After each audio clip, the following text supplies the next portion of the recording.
ada orang ngaku pelanjut Abah Anom tapi nggak ada tawaduk-tawaduknya, itu berarti bukan tuh, nggak dapet nurnya itu. Nah itu aja deh cirinya. Kalau mengaku pelanjut Abah Anom atau orang yang dekat dengan Abah Anom mesti syadidal haya'i wa tawaduk. Kalau memang dekat dengan pangersa Abah, ngaku saya lah pelanjut Abah Anom, saya dekat. Mana Abah Anom juara tawaduk, ente juara sombong. Bagaimana ngaku deket? Nggak bisa, rumusnya udah salah.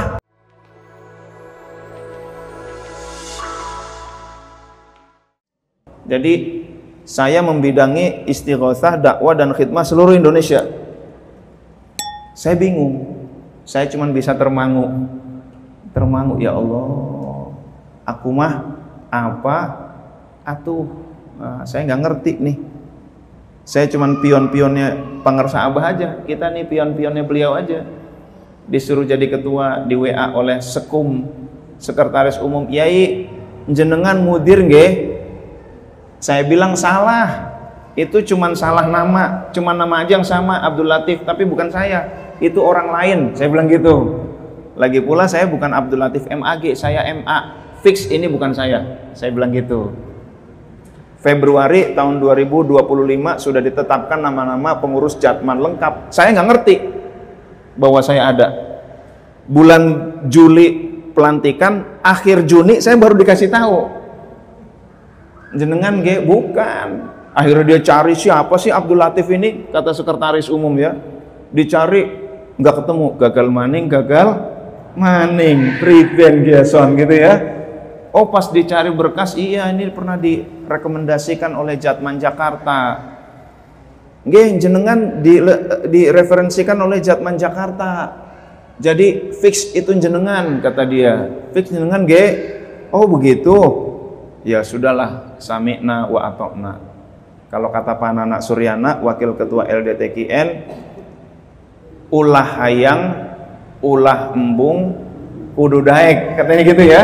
Ini saya lama nih ngapalinnya nih. Kalau pakai bahasa Tegal sih sebentar juga jadi gitu kan. Pakai bahasa Sunda, ulah hayang, ulah embung, kudu daek, kata Pak Nana Suryana.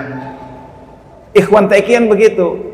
Jangan bernafsu, jangan ingin, tapi jangan nolak, harus nurut, begitu kan? Ketika saya diminta untuk jadi ketua LDTKN Jakarta, saya hampir aja nggak datang itu dalam pemilihan. Nah, kata keluarga saya, Tip jangan datang Tip, ntar lo kepilih gitu kan? Iya sih, cuman sebagai seorang anggota organisasi diundang ya datang, begitu kan? Nggak boleh nggak datang. Jangan saya sibuk usaha, saya sibuk hatam, saya sibuk macem-macem, apalagi saya kuliah S3, jangan saya gitu kan, LDTKN. Tapi akhirnya ada yang bilang, Ustadz kalau yang hakikatnya itu pangersa Abah yang minta, apa masih bilang sibuk? Ya Allah, udah kalah dah. Saya langsung ya udah dah, bismillah, udah saya datang aja dah pemilihan. Mau dipilih berarti hakikatnya pangersa Abah, kalau nggak dipilih alhamdulillah. Pemilihan, pas pemilihan dari 24 suara lo 13 suara itu milih saya udah dibilangin ketua Jakarta Barat bilang saya jenengan ge jangan, Jakarta Selatan telepon sampai sejam, jenengan ge jangan saya, pokoknya setiap saya dicalonkan saya nolak gitu ya. Pas pemilihan kepilih, ya udahlah, berarti itu hakikatnya dari guru, nggak boleh nolak. Nah itu ya, awal-awal saya nolak, tapi pas di akhir-akhir nggak boleh nolak kalau guru udah nyuruh. Nah ya Allah, kita jangan melihat syariat Bapak Ibu, bisa jadi hakikat itu guru yang menugaskan kita. Nah itu, maka di Jatman juga begitu. Setelah dilacak siapa sih yang mereferensikan saya, ternyata ada orang pengurus DKI Jakarta mereferensikan saya. Lalu apa kata dia? Ustadz Latif, antum jangan datang, itu bukan antum, kata dia begitu. Loh, terus siapa dong kalau begitu? Enggak, saya nggak mereferensikan antum jadi mudir, jadi ketua nasional, enggak. Ya apalah di bagian bawah, bagian cuci piring gitu kan. Saya nggak mereferensikan begitu. Ternyata jadi. Ibarat kiper mau ngoper nendang beberapa meter ke back sekedar 10 meter. Bolanya ngelinding sampai gol. Itu yang ngumpan aja bingung tuh. Antum pelantikan jangan datang ya, takut malu bahwa itu bukan antum, kata dia gitu. Itu yang mereferensikan. Nah, Bapak Ibu hadirin dan hadirat yang dimuliakan oleh Allah, yang mereferensikan aja nggak merasa, lalu kok sampai gol, itu yang niup bola siapa kira-kira? Nah, itulah doa guru. Artinya apa Bapak Ibu? Di balik tugas, di balik amanah itu ada tugas. Saya nggak ngerti tugasnya apa. Mulai dikit-dikit saya paham, oh kenapa kok saya orang yang nggak aktif ditaruh sebagai ketua Jatman. Ternyata oh begini, ternyata begitu. Saya bisa memperkuat orang-orang yang dalam tanda kutip mengadili kelompok sebelah. Itu akhirnya saya bisa melobi. Oh begitu, saya ditaruh di situ itu untuk masuk slap slup dan lain sebagainya. Saya masuk gimana pemanggilan kemarin di MUI, oh begini. Hasilnya bagaimana? Hasilnya begini. Saya perkuat lagi begini loh, gitu ya, kepada orang yang mengadilinya. Alhamdulillah, oh saya baru paham. Kita nggak ngerti tuh yang namanya amanat dari guru, kita nggak ngerti. Maka kalau saya melihat logo Jatman itu, yang saya lihat adalah wajah guru itu. Ya Allah, ini berarti perintah dari beliau. Nah, itulah Bapak Ibu ya, namanya berTKN itu ya. Kita nggak ngerti. Maka karena saya nggak ulahayang, saya nggak berharap ada struktur Jatman Februari. Saya nggak ngelihat, saya nggak ngintip, saya terserah bodoh amat gitu kan, karena ulahayang. Tapi ulah embung kudu daek gitu bahasa Sundanya. Ya udahlah, bismillah. Ini sekedar ngobrol aja ya Bapak Ibu ya, sekedar ngobrol aja. Ya itulah TKN. Maka Bapak Ibu hadirin dan hadirat yang dimuliakan oleh Allah Subhanahu wa taala, suatu saat kalau LD melibatkan Bapak Ibu manggil atau ayo kita terlibat, ada organisasi, ada perkumpulan, ayo terlibat untuk membangun TKN, bismillah. Itulah cara kita berkhidmat. Nah, hadirin dan hadirat yang dimuliakan oleh Allah, kembali kepada wa kana Rasulullah sallallahu alaihi wasallam syadidal haya'i wa tawadhu. Pengarsa Abah ini mursyid kamil mukamil. Kata Rois Ali, ketika ada yang bilang bahwa ada wali kutub zaman sekarang, kata Rois Ali, Mbah Halwani bilang gimana? Terus Abah Anom mau ditaruh di mana? Kalau dia itu kutub, Abah Anom lah Sultan Aulia fi hadza zaman. Sultan Aulia fi hadza zaman ya maksudnya kutub, wali kutub. Nah itu Bapak Ibu hadirin dan hadirat yang dimuliakan oleh Allah. Maka pada tahun 90-an buku Uqudul Juman wa Hadrati Syaikhinal Mukarram ... Nah itu ya, beliau ketika para wakil talqin kumpul, beliau ngapain? Ketika musyawarah tentang pelanjut berikutnya adalah beliau, ternyata beliau itu bagian petromak. Wakil talqin pada kumpul, beliau petromak aja, ngurusin air, ngurusin petromak, syadidal haya'i wat tawadhu. Masya Allah, gitu ya. Nah hadirin dan hadirat yang dimuliakan oleh Allah, maka beliau juga, ya kita jauhlah dari level beliau. Masjidnya pun nggak minta sama sekali. Kalau kita mau nyumbang Suryalaya, cari kotak amal nggak ada. Syadidal haya'i wat tawadhu. Kalau mau nyumbang, emang niat datang aja ke sekretariat Baitul Mal, masuk ke dalam kantor nyumbang. Nggak ada satupun kotak amal itu di masjid itu. Mungkin di Indonesia masjid yang nggak ada kotak amal mungkin itu barangkali ya. Kalau Al Jihad masih ada. Masih ada ya, nggak kelihatan ini juga dulu lumayan begitu ya. Tapi kita kan ikhtiarnya beda sama beliau. Kalau kita emang kalau bisa kotak amalnya banyak gitu kan. Kalau beliau lain, ya Allah, syadidal haya'i wat tawadhu. Masya Allah, malu, sangat tawadhu itu ya. Nah maka udah ada pelimpahan mursyid, surat udah ada dari Abah Sepuh, nggak mau ngaku. Syadidal haya'i wa tawadu. Sekian tahun mana ya mursyid kita istikharah, akhirnya mereka munajat. Ya ketahuan lah akhirnya bahwa pengersa Abah adalah pelanjutnya. Jenengan ge pelanjutnya coba ini, akhirnya ngaku lah. Baiklah karena didesak akhirnya ngaku memang ada suratnya. Tuh, syadidal haya'i wa tawadu. Bapak Ibu hadirin dan hadirat yang dimuliakan oleh Allah Subhanahu wa taala, maka kalau ini teh ini panas, misalkan gitu ya. Gelas deket sama teh, gelasnya jadi ikut panas. Kalau airnya dingin banget es, gelasnya deket dengan air nempel, maka gelasnya ikut dingin. Nah itu ya. Kalau deket itu ada kesamaan sifat. Maka kalau kita sering robitoh kepada pengersa Abah, kita dekat dengan pengersa Abah, mana dekatnya? Tiap zikir ya kita sedang nempel ke beliau. Nah itu. Kalau kita sering nempel ke beliau, insya Allah akan ada kesamaan sifat. Itu. Ya yang namanya air panas sama gelasnya, apalagi agak-agak sini gitu ya, panasnya tentu beda. Gitu kan? Begitu pula kita, kalau kita dekat dengan pengersa Abah secara batin, itu insya Allah kecepretan akhlak beliau. Alhamdulillah. Maka kalau kita ingin meniru Rasul, kita tiru penerus Rasul yang ada di saat ini. Nah, lalu kita dekat dengan beliau secara ruh, maka insya Allah kita kecepretan nurnya penerus Rasul. Nah, maka insya Allah kita pun sedikit-sedikit bisa meniru Rasul. Alhamdulillah. Jadi rutenya begitu. Kalau langsung Rasul merasa kejauhan, minimal kita dekat dengan orang yang dekat dengan Rasulullah Sallallahu Alaihi Wasallam. Suatu saat pengersa Abah kuliah subuh.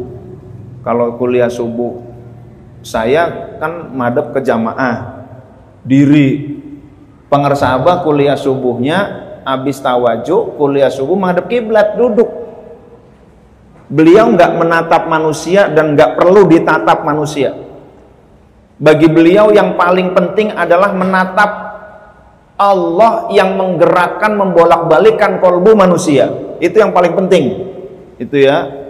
Menatap manusia iya, tetapi yang paling penting menatap Allah, karena Allah lah yang membolak-balikan kolbu manusia.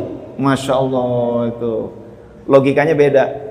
Kalau saya ceramah, saya ngelihat jamaah ada yang ngantuk, Bu, gitu kan, Pak, dan lain sebagainya. Beliau nggak usah, langsung kepada yang menggenggam kolbu. Nah, duduk habis tawajuh sambil nunduk, sambil merem, sambil kuliah subuh beliau.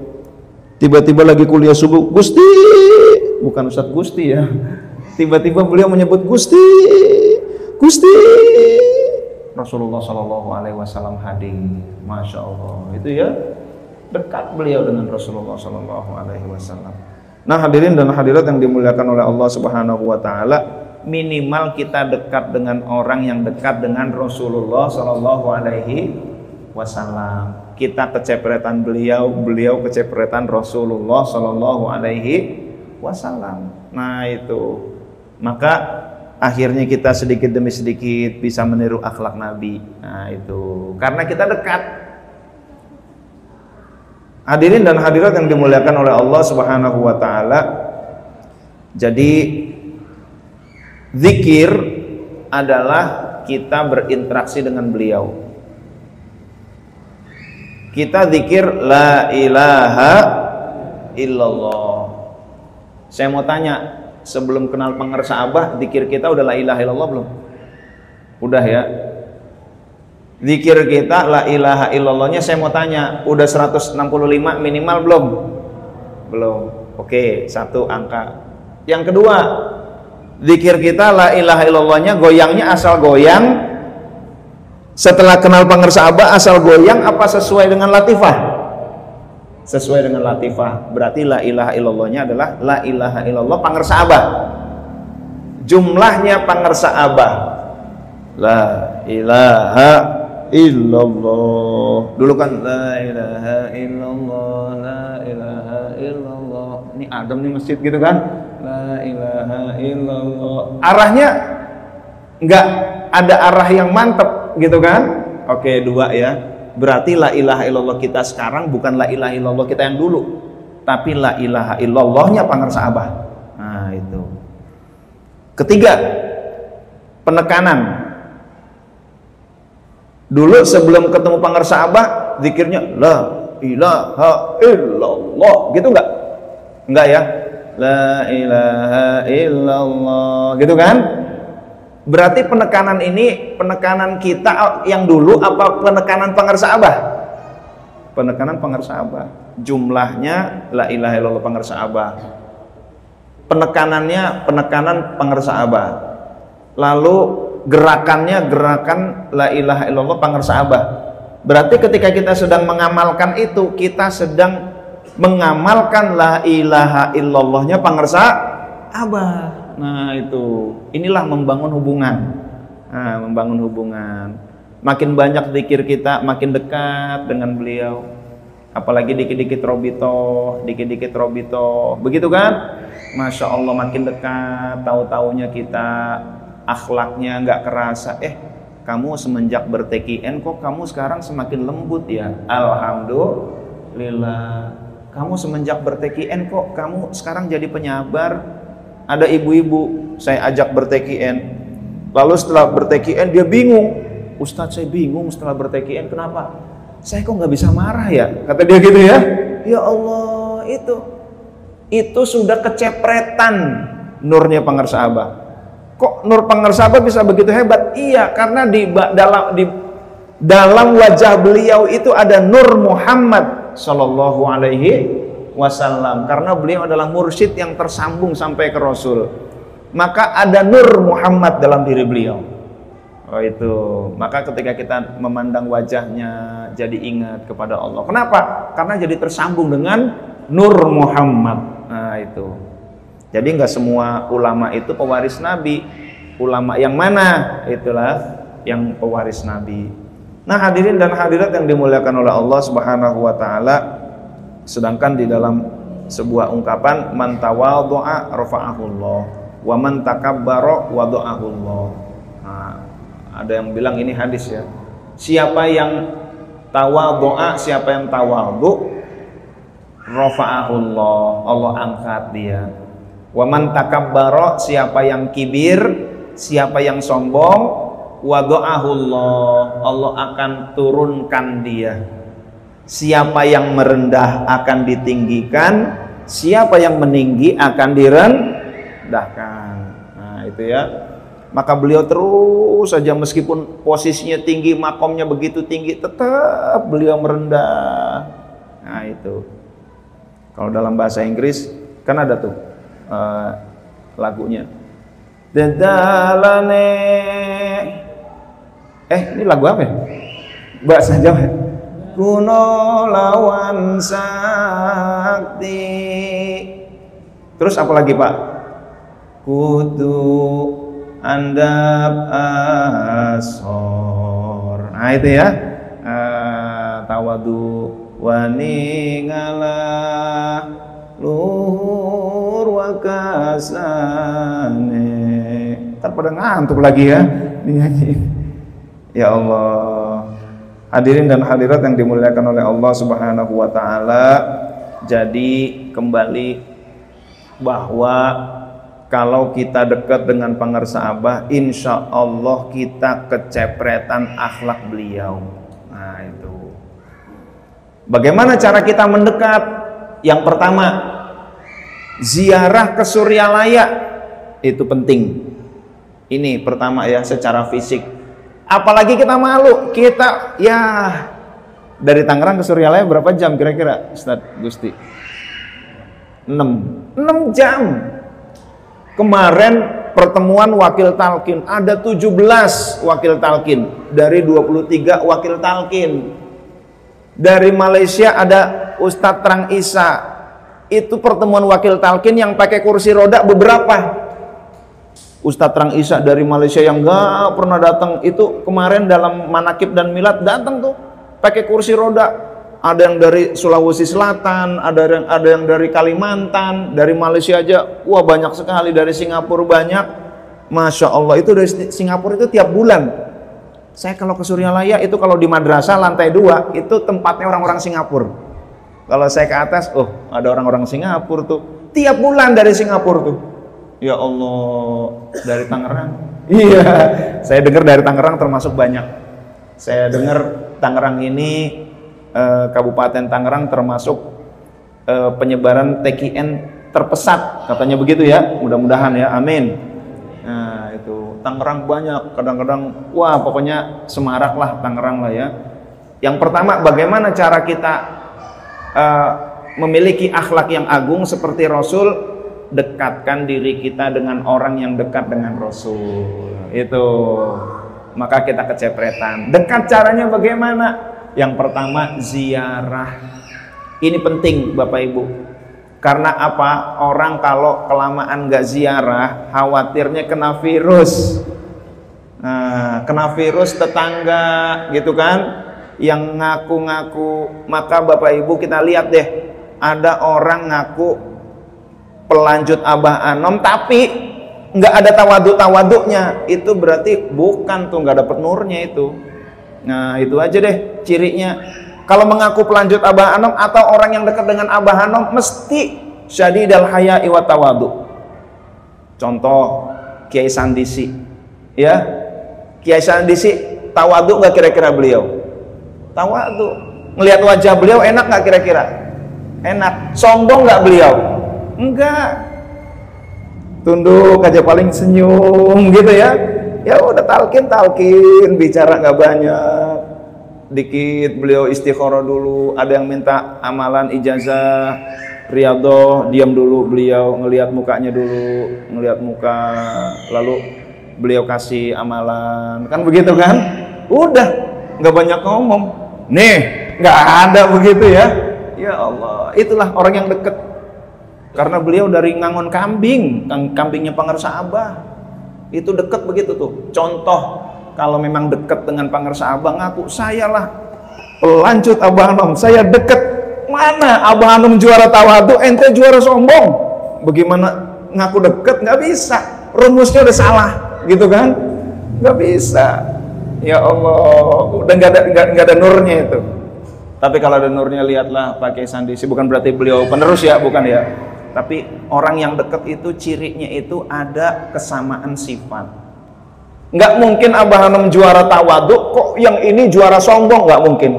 Nggak mungkin. Itu bertolak belakang. Maka kita lihatnya akhlak aja Bapak Ibu. Lihatnya akhlak. Bukan masalah ilmu. Akmalul mu'minina imanan ahsanuhum khuluqa. Orang yang paling sempurna imannya adalah yang paling baik apanya? Akhlaknya. Bukan yang paling baik pakaiannya, bukan yang paling tinggi jabatannya, bukan yang paling hebat ibadahnya, bahkan ibadah belum tentu, bukan yang paling tinggi ilmunya, belum tentu. Tapi kalau akhlak tinggi pasti imannya tinggi. Itu. Jadi kalau ada yang ngaku-ngaku, lihat aja sombong nggak? Sombong, gagal, gitu kan? Ada yang ngaku-ngaku lagi mana? Ya pemarah, ya suka jelek-jelekin orang, dikatain dikit marah, gagal, gitu kan? Nah itu.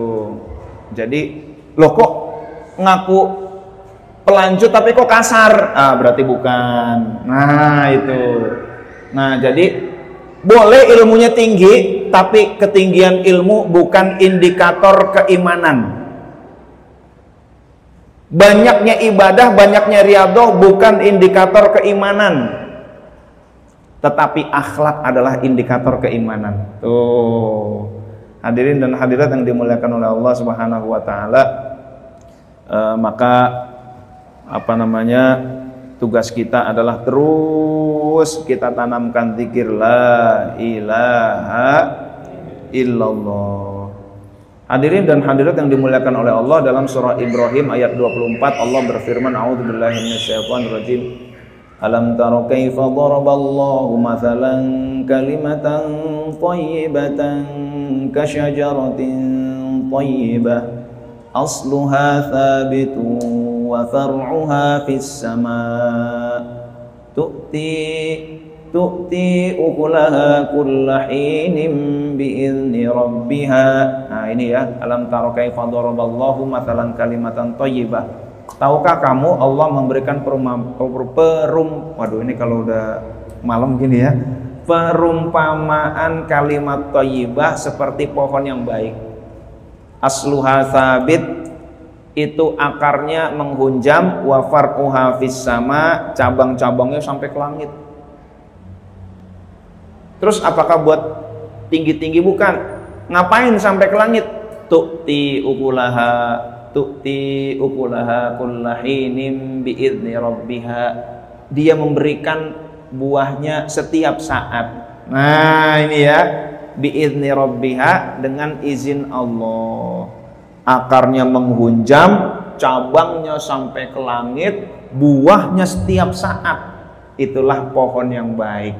Bapak Ibu hadirin dan hadirat yang dimuliakan oleh Allah, untuk menjadi pohon yang baik, kalau bahasa Tambi ini, buktikanlah kebajikan yang timbul dari kesucian. Buktikan bahwa kamu pohon yang baik dengan cara apa? Memberikan buah. Maka pasti orang yang spiritualitasnya kuat, pasti buahnya banyak. Maksudnya apa? Manfaatnya banyak. Apakah manfaat ilmu? Ilmunya buah tuh pada gemeruduk, apa ya? Pada subur sekali, pada berjatuhan buahnya, memberikan manfaatnya. Dari ilmunya ternyata dia kok kelihatannya produktif sekali, gitu kan? Banyak ide, lalu ilmunya berkembang, ilmunya bermanfaat. Kalau memang dia ini takdirnya adalah sebagai pengusaha, sodakohnya banyak, gitu kan? Ya, kalau dia ini ditakdirkan sebagai pejabat, dia memberikan kemudahan-kemudahan begitu banyak. Nah itu. Nah jadi tu'ti ukulaha kullahinin bi'idni rabbiha, memberikan buahnya banyak manfaatnya. Itulah kebajikan yang timbul dari kesucian. Jadi Bapak Ibu, suci aja nggak cukup. Suci itu baru separoh. Tetapi yang tidak kalah pentingnya, coba buktikan kesucian itu dengan kebajikan-kebajikan. Nah, maka ikhwan TKN itu mesti, kalau suci mesti buahnya banyak. Itu buah itu tergantung, ada buahnya berupa sodako, ada buahnya berupa ilmu, ada buahnya berupa kemudahan-kemudahan, dikasih fasilitas-fasilitas dari power dan lain sebagainya. Nah itulah hadirin dan hadirat yang dimuliakan oleh Allah Subhanahu wa ta'ala. Lalu untuk menjadi pohon yang tinggi, syaratnya akarnya harus terhunjam. Nah itu kembali kepada syadidal haya'i wa tawadu. Di dalam sebuah kitab hikam, Syekh Ibnu Athaillah As-Sukandari, beliau berkata, idfin wujudaka fi ardil khumul fama nabata mimma lam yudfan la yatimmu natajuhu. Idfin wujudaka, tanamlah dirimu, fi ardil khumul, dalam tanah kesepian, tanah yang tidak masyhur. Jangan cari popularitas, gitu kan? Idfin wujudaka fi ardil khumul, la ilaha illallah, la ilaha illallah, la ilaha illallah. Nah, idfin wujudaka fi ardil khumul, nggak penting diketahui oleh orang, nggak penting dipuji oleh orang, hindarkan pujian, itu ya. Jangan nyari pujian, nggak dipuji nggak apa-apa, biarin aja, gitu kan. Itu fama nabata mimma lam yudfan la yatimmu natajuhu, karena pohon yang nggak ditanam itu tumbuhnya nggak sempurna.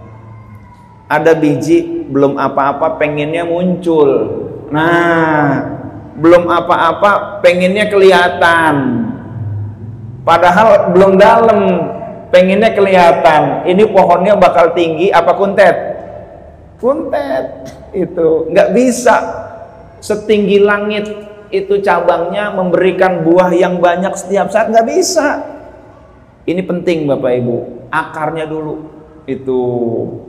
Maka jadikan diri kita tawadu. Siapa yang merendah akan ditinggikan, siapa yang meninggi akan direndahkan.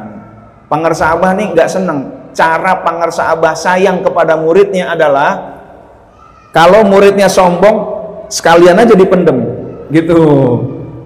Ah, ini kayaknya gelagatnya nih, gelagat bakal sombong nih. Ah, nggak aku angkat lah, sekalian aja aku pendem. Itu cara beliau menyayangi. Kenapa? Kalau diangkat dia belum kuat, anginnya terlalu kencang. Itu ya, cara guru itu. Ya Allah, muridku ini belum apa-apa pengen kelihatan. Sekalian gak usah tinggi-tinggi ya Allah. Karena kalau dia tinggi, dia bakal ambruk kena angin. Nah itu. Bapak Ibu hadirin dan hadirat yang dimuliakan oleh Allah. Ada anak kecil dikasih kayu. Kayunya dipakai buat mukulin temen-temennya. Saya mau tanya, cara orang tua menyayangi anak kecil itu kira-kira diapain? Dibiarin apa kayunya diambil? Kayaknya diambil. Nah begitu ya. Kadang-kadang begitu Bapak Ibu. Cara Allah menyayangi kita kadang-kadang dengan mengambil. Giliran dikasih kekayaan, kekayaannya disalahgunakan. Maka Allah sayang kepada kita, Allah ambil kekayaannya. Kenapa? Kalau kaya nggak manakib, gitu kan? Kalau kaya nggak hataman, giliran kaya nggak mau zikir, alasannya bisnis terus, sekalian aja dicabut. Kenapa? Biar kembali kepada Allah Subhanahu wa Ta'ala. Nah itu. Jadi kalau tiba-tiba dicabut oleh Allah, bisa jadi Allah sayang, itu ya.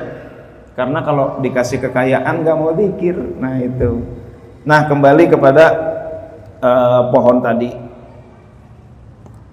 Pohon itu perlu menanamkan diri dulu. Makin dalam, makin dalam itu dia menanam itu makin bagus. Makin tawadhu makin bagus. Kiai Maliki Thohir itu wakil talqin yang baru kembalilah ke Suryalaya dari Sidoarjo. Tadinya agak nyimpang, begitu kan? Lalu kembali ke Suryalaya. Alhamdulillah kita ada wakil talqin yang seger, gitu kan? Siap dikelilingkan. Udah pernah kesini belum ya Kiai Maliki Thohir ya? Belum ya? Mudah-mudahan suatu saat lah. Datang ke Jakarta saya sambut, lalu saya salaman sama Kiai Maliki Thohir. Saya salaman itu kayak di stiker-stiker. Sampai tanah saya mau cium tangan gak bisa. Beliau mau cium tangan saya cium tangan beliau. Ya Allah beneran tuh. Kiai, ya Allah tawadhunya luar biasa. Kiai Maliki Thohir. Ya Allah, pokoknya juara tawadhu tuh orang. Ya Allah, nih Kiai wakil talqin saya cium tangan, dia cium tangan. Ya Allah, nggak ada yang dapat gitu kan. Saya nggak dapat tangan beliau ya jangan sampai dapat tangan saya lah. Aku mah apa tuh? Beliau kan wakil talqin gitu kan. Ya Allah, luar biasa lah gitu ya. Dan kisah-kisah lain tentang beliau. Jadi murid-murid Pangersa Abah itu ya begitulah. Ciri-cirinya syadidal haya'i wa tawadhu.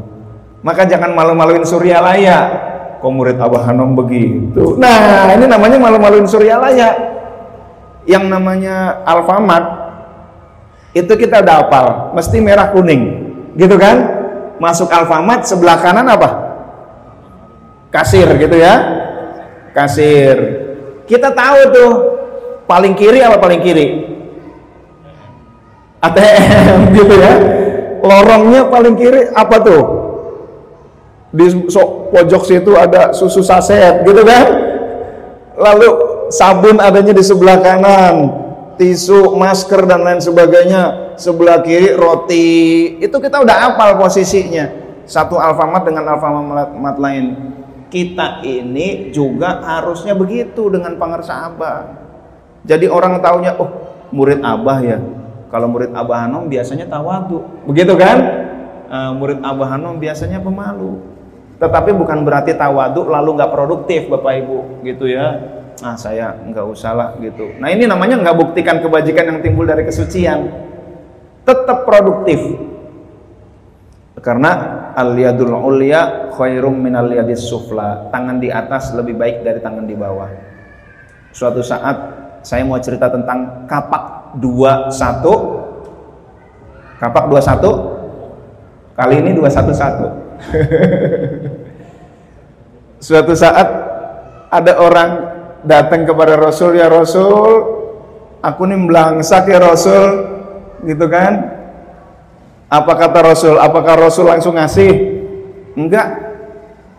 Ente punya apa di rumah? Ya ada sih bejana, ada wadah gitu kan, bawa sini.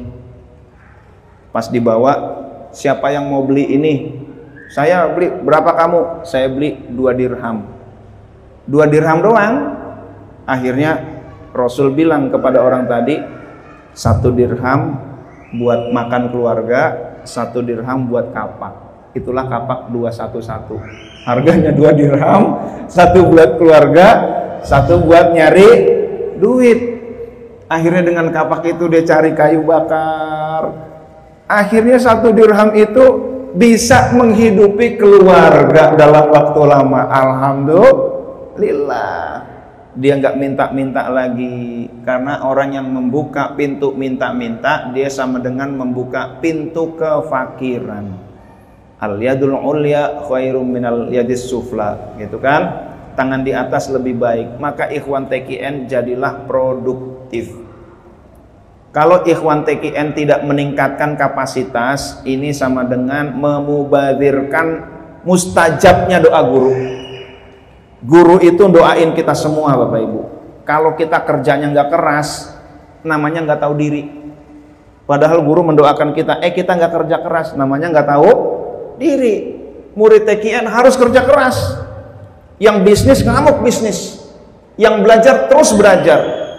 Maka saya tahu bahwa saya muridnya pengersa Abah. Mudah-mudahan diakui, gitu kan?